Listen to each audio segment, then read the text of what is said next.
हा बोल बघा सगळ्यात महत्वाचा बोल आहे हा आणि शेवटचा जो बोल आहे तो तिसऱ्या जातीमध्ये मोडल्या जातो. तर त्या बोलाचा चांगल्या पद्धतीने रियाज करायचा. म्हणजे सगळेच बोल 16 मात्रा सरपट्या एकदम क्वालिटी आहे. तर सुरुवातीला पडंत करायचे.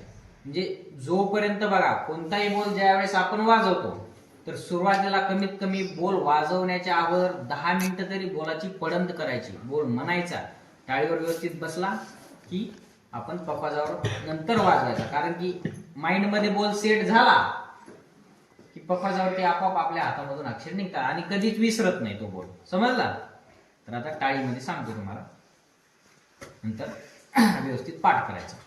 धेन ना धेन धेन ना तिट धेन धेन ना तेन तेन गा धा थुंगा धुमकडे तक तक थुंगा तकडे तक थुंगा धुमकडे तक तक गडी गण धा धा धुमकडे तक तक गडी गण धा धा धुमकडे तक तक गडी गण धेन. स्लो सांगू का?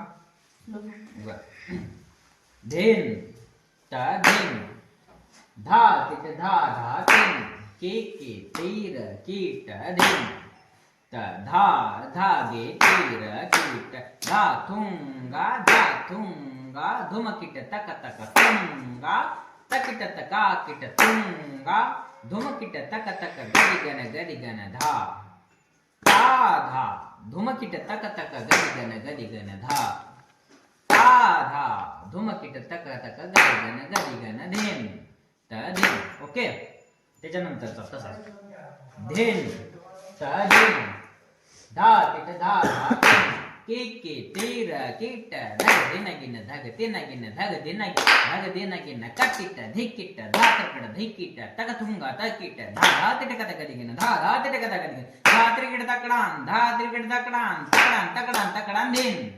धेन दोन प्रकारे वाजले जातो. धा त्रिकिट तकडान तकडान धेन. आणि दुसरी पद्धतीने बघा, धा त्रिकिट तकडान या पद्धतीने वाजल्या जातो. तर या बोलाची चांगली प्रॅक्टिस करायची. ओके.